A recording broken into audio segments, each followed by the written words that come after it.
Hop, and it's your player partner, Mack B. I'm back at it, back in the building. Sports Hop Media Podcast, episode 68. I'm in the building. And before we go any further, hit that subscribe button. We appreciate all the love here at Sports Hop. Solomon is in the building. What's going on, man? How are you? Hey, I'm good. Ready to do this thing. Let's do it. Let's do it. We're going to dive right in. We got a packed show today. We're going to land in the AFC. We've got the AFC Championship game going down in the Mile High City, baby. And I'm so excited. My Denver Broncos squeaked by the Buffalo Bills 33-30 and sent Josh Allen and the Bills home. And speaking of being sent home, the Bills have gotten rid of Sean McDermott, who I thought was a great coach. Bad move. We'll get to that on another show. But in the end of the day, the Broncos move on. They will face the Patriots. Shout out to Mike Vrabel and Drake May and that New England team. So very interesting matchup. A lot of scenarios happening, as everybody has found out. But by this time, you better know. Bo Nix is out, broken bone in his ankle. Happened on the third to last play of the game. So no Bo Nix. Jarrett Stidham is going to get the nod. Sean Payton thinks highly of Stidham, and I certainly have a lot to break down on him pertaining to the Broncos. But we're going to go to the defensive side of the football first. And I want to talk about the Denver defense. Shout out to Vance Joseph, former Denver Bronco coach. He had a stint. I think he coached for 1 year with the Broncos a few years back. But now he's the defensive coordinator. He's been making a lot of magic and a lot of things happen in the Mile High City. Denver, hands down, top 3, top 4 defenses in the league. They've been pretty consistent all year. Despite the fact that Buffalo hung 30 on them, they managed situationally to make the plays when it matters most. But at the end of the day, defense wins championships. We hear it all the time, right? It's more than a cliche. It's a fact. So look at all these teams from back in the day. Shout out to the Ravens back in the day when they had Trent Dilfer at quarterback, and they won it all. Denver 10 years ago, when they played a Carolina team in San Francisco against Cam Newton and the Carolina Panthers, and you had Von Miller coming off the edge and wreaking havoc in the backfield of the Panthers. He ended up winning the MVP. Denver ended up winning the game. Peyton Manning was able to capture his second Super Bowl title. But I say that to say this. Defense has proven to win titles, and it still can win titles. And there's a lot of pressure on the Denver defense. And I think if they show up and they make things happen, I think Denver can pull this off. But it's all predicated on Nick Bonito, the entire defense, but some of these standout players. Nick Bonito, Patrick Surtain II on the back end. Riley Moss has to show up on the other side, okay? Because sometimes in situations he gets flagged for pass interference. I still think he's a good defensive back. But Hufanga, my man, who plays kind of like, he reminds me, Solomon, of like an old school vintage Troy Polamalu. Remember him? Yeah, for the Steelers with the hair flying around. How could you not? Him flying around all over the field. I mean, I like Hufanga's game, and he's been doing his thing. I like how he flies around and makes big plays at crucial moments. So the Denver defense has to show up. They led the NFL this year in sacks. If I'm not mistaken, I think they had about 68 sacks for the year. But whatever the number was, it was number 1 in the National Football League. They didn't reach the Bears' all-time record. They came close. But shout out to the Denver defense. Shout out to Vance Joseph. They have to show up big time in order for this to happen and for Denver to pull it off, playing a backup quarterback in Jarrett Stidham. Now, we're going to go back to the offense and Stidham and Sean Payton, who I know is a great game planner, and I know that he'll have the Broncos ready. So Stidham is somebody who's played in the league, I believe, about 5 years. He's played in like 20-plus games. Drafted by the New England Patriots initially in the 4th round. He played for the Raiders for a brief stint. Last time he suited up, he actually played against the Raiders as a Denver Bronco in 2023. So he's got 8 touchdowns all time. He's got 8 picks. He's got a quarterback rating of 78. He's thrown for 1,422 yards. He can throw the football. He's a different type of player. So obviously the Broncos offense is going to change significantly with Stidham getting the start. He's a more in the pocket thrower.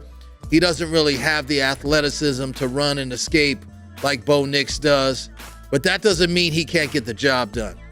Basically, Denver's not going to ask him to go beyond his means. I think that Sean Payton will structure a game plan that complements Stidham's strong suits, get him comfortable, start the game off, throwing the football and maybe stretching the field because you got Cortland Sutton on the outside. You got some key players on that Denver offense that can make things happen. Speaking of that offense, I think R.J. Harvey, and if they can get J.K. Dobbins back, he's been out for a significant amount of time with a foot injury, but if R.J. Harvey and Dobbins can run the ball, open up the passing lanes, play action for Stidham, I think the Broncos have a great chance to win the game because Drake May can't beat you if he's on the bench, right? Best way to keep a hot quarterback on the sidelines is run the football, control the clock, control the line of scrimmage, make the right plays at the right time. Hopefully Stidham can also, audible and read the line of scrimmage and make some key plays situationally. I feel good about this game. I know everybody's leaning on the side of the Patriots. I'm telling you right now, this game, Solomon, is going to be closer than many people think. Okay, I have yet to deliver my prediction. I'll get to that here in a moment. But with everything happening in the Mile High City and the Broncos in the AFC Championship game on the cusp of playing in Super Bowl 60, what are your thoughts on this matchup here now that we've got Bo Nix sideline, we got Jarrett Stidham starting for the Broncos? They may have one of their top running backs coming back in J.K. Dobbins, but they still got that vaunted Denver defense. What are you thinking here early on before the game this weekend? Well, I agree with you. They're going to have to depend on their running game to make it easier for their backup quarterback. I mean, if they can run the ball effectively, which opens up the play action pass, which opens up the down the field opportunities, I think they'll have a chance. If you look at these two teams, they're pretty evenly matched, other than the quarterback. They're both top ranked defenses, both have explosive offenses, but that's the way the Denver Broncos can equalize if they can run the ball and just create some opportunities for Stidham to capitalize on. Right. We're going to go to the other side, and we're going to talk about the New England Patriots and first-year head coach Mike Vrabel. What a turnaround in New England. I got to give them love. It's all love over here. Ain't no haterade being sipped on over here with Sports Hop, baby. We recognize greatness. So Mike Vrabel came over from the Titans. The Patriots last year, prior to him arriving, they won 4 games. They went 4-13 under Gerard Mayo, former Patriots player. Many people question the move to get him out of there and clean house after just 1 year. But when you got somebody like Mike Vrabel, a former Patriot player as well, and a great one at that, well respected around the league, knows how to coach, a player's coach, knows how to situationally make in-game adjustments. So they won 14 games in his first season. And I know I mentioned Kyle Shanahan on this show for Coach of the Year, but Mike Vrabel, hands down, more than likely is going to win the award, and he deserves it. It's well-deserved. I can't front. But Sunday in the Mile High City, Drake May, this is only his second year in the league. He's growing right before our very eyes. I like his game. I think there's some things that he needs to work on.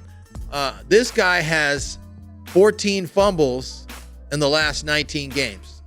Now, New England has been fortunate to recover most of those, but that streak of luck is not going to last forever. So he's got to protect the football. If Drake May protects the ball, plays a clean game, the Patriots play a clean game, they got a great chance to win it. Not saying that that's going to be the final outcome now. Don't get it twisted. We're going to get to that here in a moment. But Drake May has to protect the football, has to avoid the mistakes, right? And so we're going to see what he's all about, because that Denver defense is going to rush the passer. I think they're going to definitely blitz, in certain situations. So we're going to see how Drake May reacts and if he can handle this. But he does make plays with his feet. He's mobile. He can move around. He can scramble outside of the pocket. So, again, I like what he can make happen. He's got some great receivers on the outside. Stephon Diggs. You got Kayshon Boutte on the other side. And you got the tight end, Henry Hunter, who's been in the league making things happen. So he had 7 touchdowns this year, over 700 yards receiving. So the Patriots do have some dangerous weapons on the outside. They can stretch the field with the best of them. But I also believe on the defensive side of the ball, they have to play a key role in terms of getting to Jarrett Stidham, because he's a pocket passer. He's not going to really scramble and move around much. I hope I'm wrong when I say that, by the way, but we're going to see what happens. But shout out to the defense. You got Harold Landry III. You've got Clavon Chasen. These guys, 7.5 to 8.5 sacks this year. These are some great linebackers, and they can get to the passer. And we're going to see what happens at the line of scrimmage. Whoever can control the line of scrimmage, control the trenches, dominate that line of scrimmage is going to win the football game, but also mitigate the mistakes, right? So at the end of the day, who do I trust more at the quarterback position? Is it Jarrett Stidham, or is it second-year player Drake May, who's got 14 fumbles in the last 19 starts? To be honest with you, neither one, because when you have that many fumbles, you're suspect. Jarrett Stidham hasn't, thrown an NFL snap in 2 years.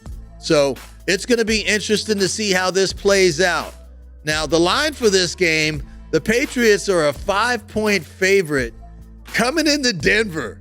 Man, the disrespect is at an all-time high for my Bronco boys. 5-point dog at home, number 1 seed in the AFC. Okay, their home record this year, they went 8-1 at home. They lost 1 game at home to the Jacksonville Jaguars. But nonetheless, I don't like the disrespect here from my Bronco boys, okay? I know Bo Nix is out. We already understand that. But Jarrett Stidham, Sean Payton, the Denver defense is going to make some things happen. And I'm going to take the Broncos with the points. That's way too many points. I don't think they're going to cover that. And at the end of the day, I also believe that Denver has some mile-high magic left in the tank. And I think the Broncos are not only going to cover the 5, I think they're going to win it outright and punch their ticket to Super Bowl 60, baby. Woo! What you thinking, Solomon? Talk to me. I'll talk back, player. I'm not sure. I was looking at this game, and I don't really know, but because I don't have a favorite of either one of these teams. But yeah. People are looking at the Patriots and saying, is this the next dynasty? Can the Patriots return? Can they take over where Kansas City has sort of been the last few years and start, the era number 2?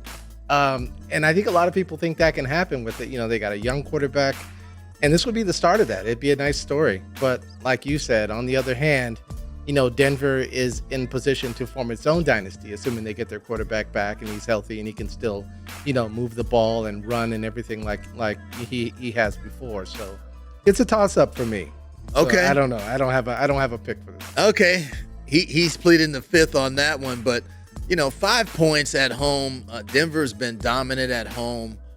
Thin air, high altitude. I don't know if that's going to play a role or not, but the fact that they're at home in the Mile High City, Denver is definitely viable here. Take the Broncos with the points. That's all I'm going to say. I think they're going to win it outright, but if you do anything on the Denver side, at least take Denver with the points. We're going to move on. We're going to go to the NFC Championship game. Shout out to the LA Rams and the Seattle Seahawks. You got Sean McVay on one side with the Rams. You got Mike McDonald on the other side with the Seahawks. These two teams don't like each other, and they play in the same division. This is going to be the 3rd time this year that the Rams and Seattle are going to face off. And this is going to be a dogfight up in the Pacific Northwest. Man, oh man, I can't wait to see this. With Seattle with that vaunted defense, you got the Rams with that explosive offense. So many weapons for the Rams and Matthew Stafford and Sean McVay.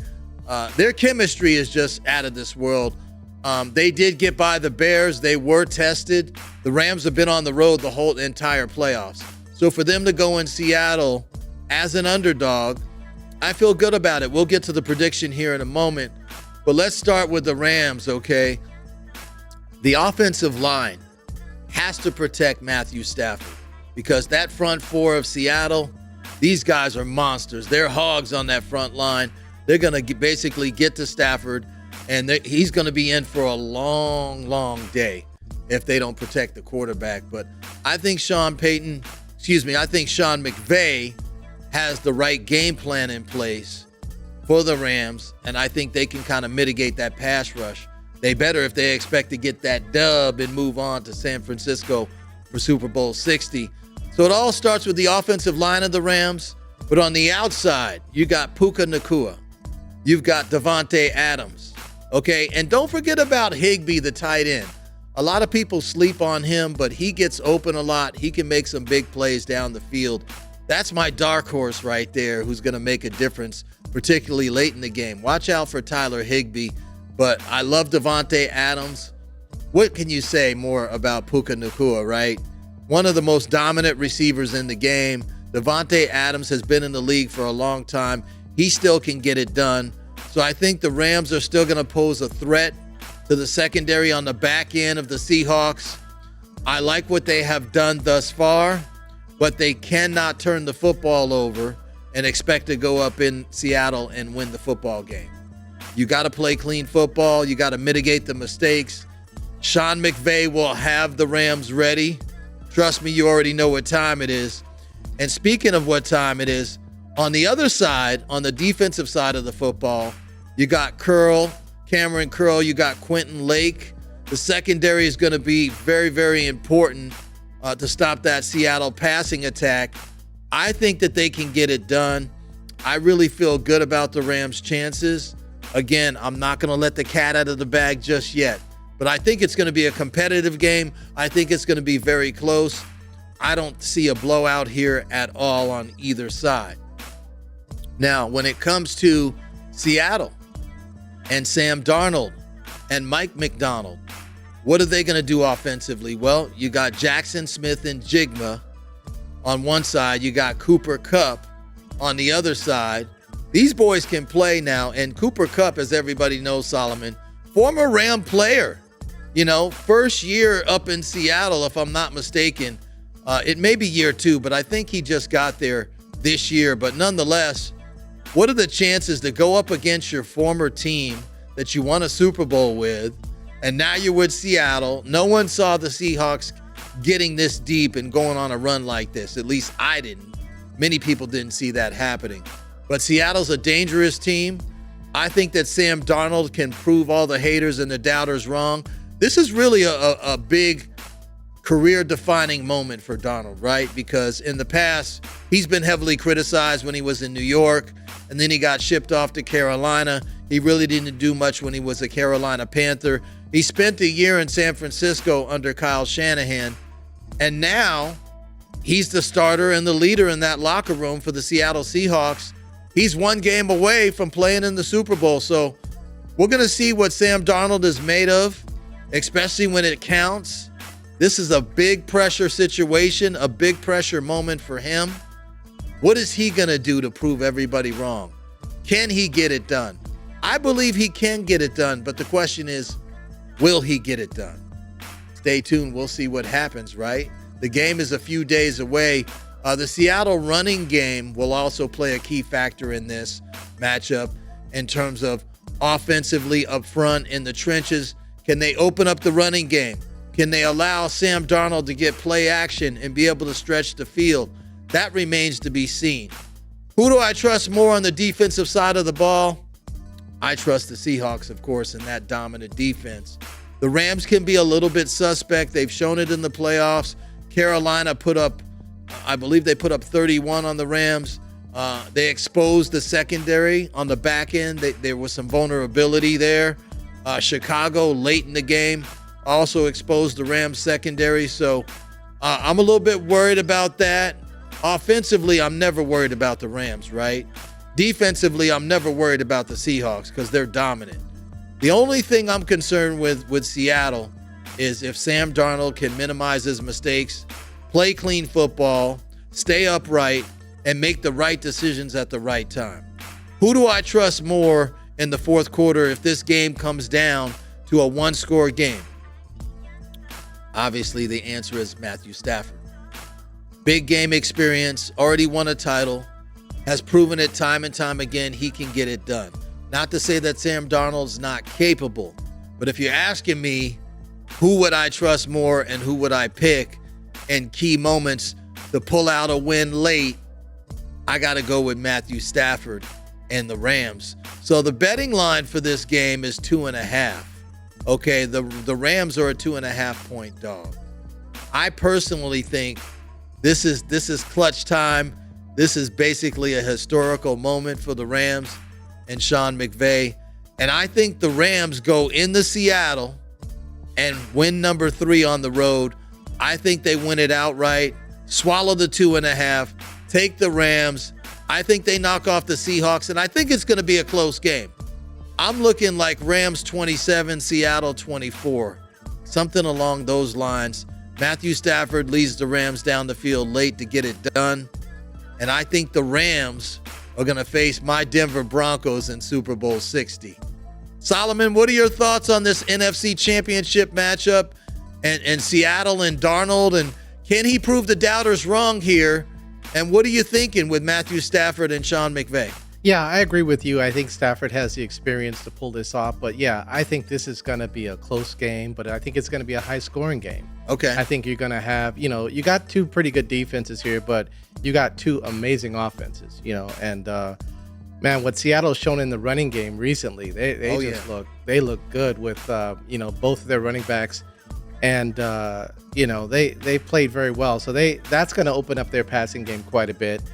I feel like, just the feeling is they're a more put together team, but I feel like the Rams just tend to get lucky. They're just luckier. And, a lot of times that comes from having that experience, in Matthew Stafford. So I expect it to be a high scoring game, but it's one of those games where whoever has the ball last is going to win. That's what I'm thinking.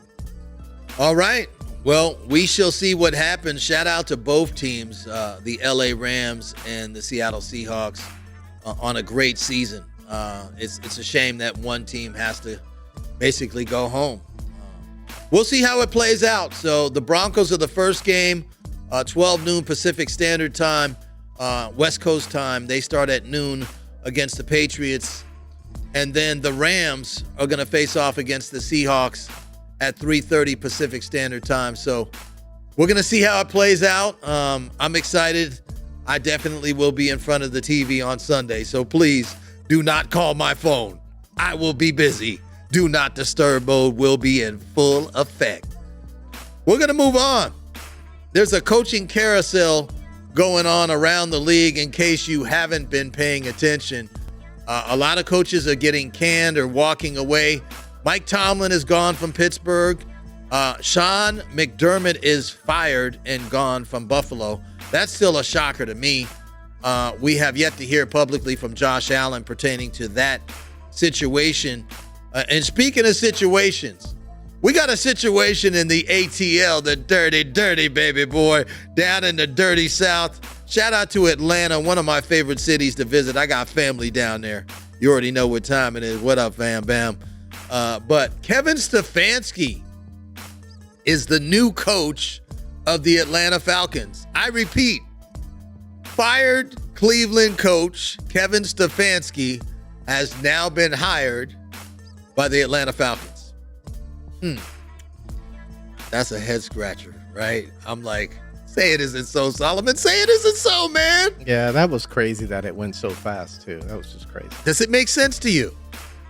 It doesn't, just because of the reputation of Cleveland over the years. I mean, Yeah. You're losing in Cleveland and you get fired from Cleveland. That's like career ending, or at the very least, that's going back to coordinator.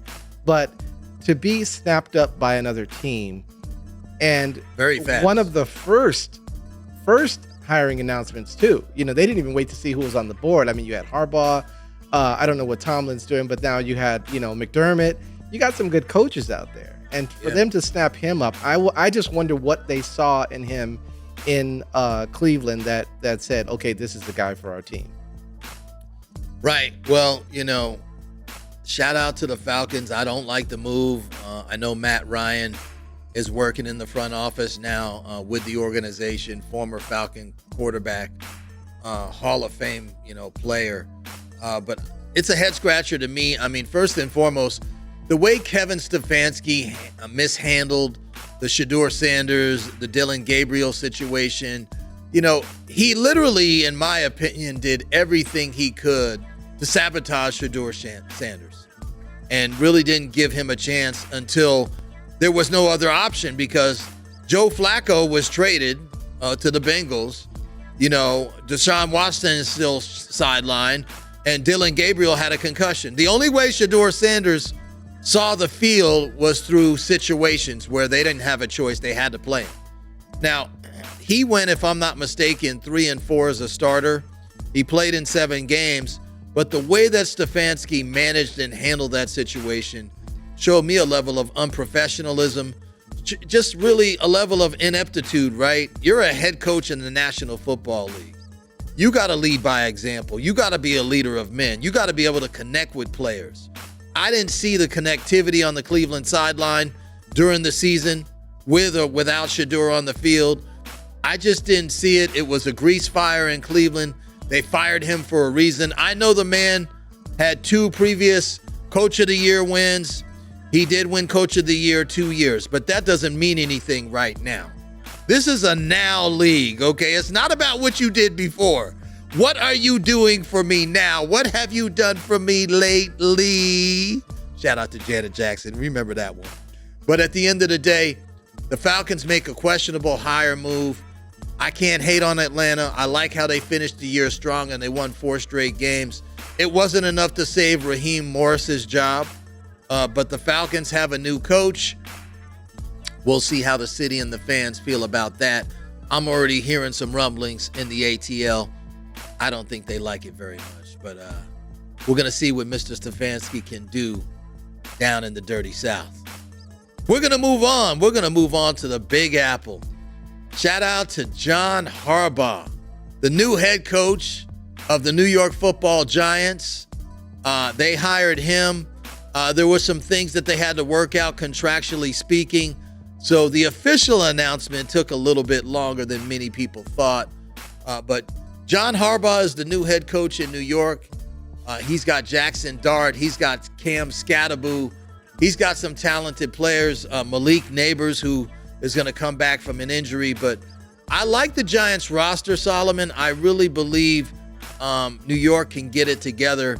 They just needed the right leader of men. They needed the right guy for the job. And I think John Harbaugh, hands down, is a great coach. He's got a 60% winning percentage all time. He's won 60% of his games. He was with the Ravens, if I'm not mistaken, for 18 years. I think his all-time record is like 193 and 123. 193 and 124 all time. So the man knows how to coach football. I think he can be a leader in that locker room. I think this is going to heavily benefit Jackson Dart, and watch his play on the field going into the next season and in the next few years. The NFC East is pretty much up for grabs, in my opinion. I mean, the Commanders are nowhere to be found, at least this year. They didn't really play well. The Cowboys are basically the Cowboys, right? A revolving soap opera, right? Every year, it's just the same old drama. And then you got the Eagles, who they need to make some changes in-house and kind of see where they are. So I think the door's open for the Giants where they can compete. I think you give Harbaugh at least 3 to 4 years to turn it around. But I'm confident that he can make it happen. So I like the hire in New York, biggest media market in the country. I think Harbaugh, with all his coaching pedigree, he can get it done. I think the Giants are going to be well respected moving forward. and Big Blue is going to be a force to be reckoned with in the next few years. What are your thoughts on this hire, Solomon? And they bring Harbaugh over to the Big Apple. What are you thinking here? I really like it. I think for the most part, John Harbaugh is a stabilizing presence. I mean, you don't spend 18, 19 years in a city and not establish a culture. And I think that's what the Giants need to get back to. They need to get back to the culture of winning football, and they need stability to do that. And I think he brings that. I think he'll put the right pieces in place to get, to make Jackson Dart better, to build around that defense. That defense, they've been storied over the years, and they need to get back to having that reputation of being, where people just don't mess with it. You can't run against them. Yeah, you got to be feared. So I think as long as John Harbaugh has that gumption to continue to coach, I think this is a perfect hire for this team. Well, shout out to the Giants organization. I think they got the right hire. I think he's a great fit in New York. It remains to be seen how they do on the field, but I think they're going in the right direction. So we'll see what happens in the Big Apple, but I'm happy for Harbaugh. Congratulations. And last but not least, we got former defensive coordinator of the 49ers, former Jets head coach, Robert Saleh, is back in the coaching ranks. He lands in Nashville, Tennessee with the Titans. Very interesting move for Saleh. I like him as a coach. He has a defensive-minded background. And speaking of defense, the Titans have been horrible on the defensive side of the ball. It was a miserable year for Tennessee. I believe they ended up winning 3 games. I think they went 3-14 this year, if I'm not mistaken, with Cam Ward at quarterback. I think Cam Ward can play. I think he needs the right kind of leadership in the locker room. I think Robert Saleh, even though he's more of a defensive-minded coach, I think that his experience can benefit Cam Ward. So I think Cam Ward can become a better player because you have the organization getting better, right? And getting behind him. But I still believe this is a rebuild here in Nashville. I think the Titans are probably 4 to 5 years away from really competing in the AFC South. You still got Jacksonville in that division. You got Houston, who isn't going anywhere, okay? And you got the Colts, who are a decent team. So questionable move in my part in terms of Saleh already jumping at an offer. Not criticizing the move. I'm not mad at him. The man can coach. I don't think he got a fair chance in New York when he was with the Jets. But I think if he would have waited around, there may have been something better for him. What are your thoughts here? Because he's also facing his arch nemesis, Liam Cohen, the Jacksonville Jaguars coach. They exchanged some words earlier in the year, and it wasn't nice pleasantries on the field. So he's going to face his nemesis twice a year. I like the drama. I like everything that's going to be brewing in Nashville between Duval. Shout out to Duval County and Jacksonville. I still got to come see y'all and pull up, right? But what are you thinking here with the hire of Robert Saleh in Nashville with the Titans? Do you like it? No, I don't like it. And I'll tell you why. I feel like he is stepping into the same thing he stepped into with the Jets. It is a dysfunctional franchise. Absolutely. They have too many holes to fix. People don't believe in Cam Ward for whatever reason. Maybe they don't have the offensive line's not good enough for him to sit back in the pocket and actually make the plays. But he hasn't proven himself to be the franchise quarterback. So you've got that. You've got the defense. You've got all of these things. And I don't think Robert Saleh at this moment has the experience to overhaul a whole team. If it was like 1 or 2 things, you had a good quarterback, you had a reasonable offense, you need to work on the defense, and I think he can work with it. But I think this is a little bit too much to chew for him, personally. I think they would have benefited from a John Harbaugh type coach, someone who can look at the whole organization and make changes on the whole side. But I think he may be headed for the same issue like he had with the Jets. It's just too dysfunctional right now. Right. Well said. I mean, you hit the nail on the head. I think that Robert Saleh, he can coach. This I believe is an even bigger challenge than what he had in New York when he had Aaron Rodgers, who went down, and missed a full year. But all the situations and the drama and the dysfunctionality in New York, and now you go into another situation. I don't think it's going to be very fruitful for him. I mean, I hope I'm wrong. I like Robert Saleh. The man can coach. Tennessee needs to get back to their winning ways. When they had Mike Vrabel, the Titans were a very highly respected franchise, very reputable organization. I think that was one of the biggest mistakes that they made when they canned Mike Vrabel and they basically got rid of him. And they may never say it publicly, right? But I think behind closed doors, they put their foot in their mouth. And it is what it is. So shout out to Tennessee. Shout out to Robert Saleh, Harbaugh, all the new coaches that got opportunities, and Stefanski in the ATL. We'll see how it plays out. There's still some vacancies left to be filled. The rumor mill has it Brian Daboll, who's from upstate New York, may be looking to get interviewed by the Bills. They've got a vacancy there. Pittsburgh has got a vacancy. There's still some holes that need to be filled. Who's going to be the next coach in Vegas with the Raiders? That remains to be seen. But nonetheless, episode 68 is in the books. Make sure you tap in and follow your boy on the gram at Mack B, MackB as in boy, _, at Sports Hop Media, all one word. And please hit that like and hit that subscribe button. We appreciate the love here at Sports Hop. I want to say thank you for all the love. I'm out. It's your boy Mack B. Solomon. Hello. Thanks for watching Sports Hop. For all the latest news on hip hop and sports, subscribe here and keep it locked. It's your boy Mack B.